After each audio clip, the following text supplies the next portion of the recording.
Houston trifecta.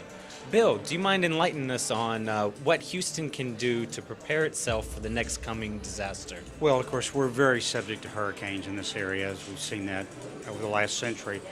And in any disaster, what you've got to do is have a plan in advance. It's got to be written down.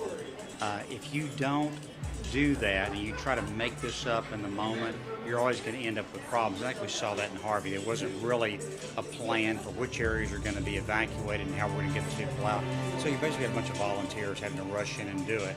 And that's great that they did that, but you would hope that the government has a better response. And then we've got to make our region more resilient for these storms. We've got to do something about blocking the storm surge that comes in. We've got to get our drainage where it works better, and so that we don't have to evacuate as many people next time. How Houston can prepare to become more financially stable? Well, it's like your household. You've got to not spend more than you make, and that's what Houston's been doing for many years now. You've got to right size. And look, and the problem is that elected officials think that the public is a piggy bank they can always go back to and raise taxes. And revenues are up dramatically in Houston over the last 10 years, and yet we still can't pay our bills. We can't invest in the infrastructure that we need to. This is just a question of prioritizing your expenditures and especially not duplicating services that other governments can do. What are your thoughts on how Houston can prepare for the decline in use of fossil fuels? Well, we don't know when that's going to come. I mean, we don't know whether it's 20 years away or it's 500 years away, but at some point in time, the world's going to be burning less and less fossil fuels, probably a gradual decline over time.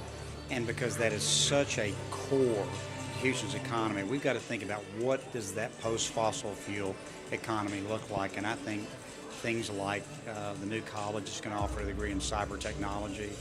I think that trying to leverage the medical center so we get more big pharma, biotech, those kinds of things here.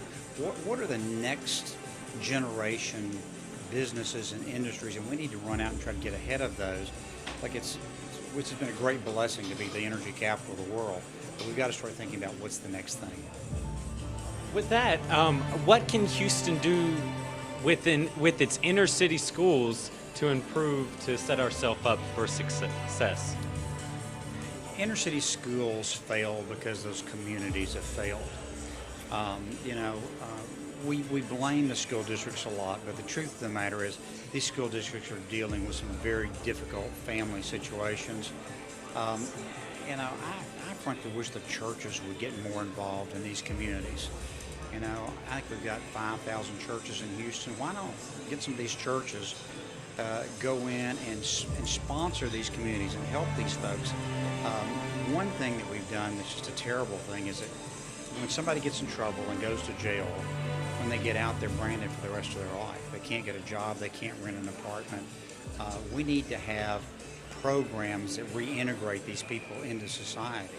I was talking to one principal down south of Houston, and he said that a third of his kids come to school with a parent that's either in prison or has a debilitating substance abuse problem.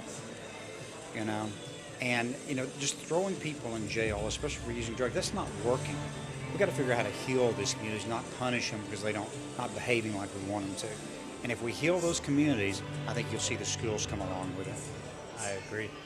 Do you have any thoughts on the current pension plan that was passed within Houston?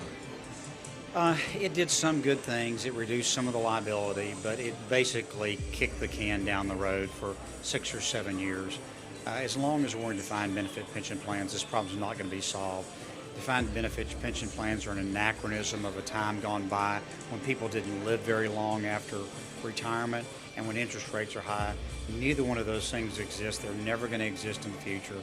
Private industry went to defined contribution plans decades ago.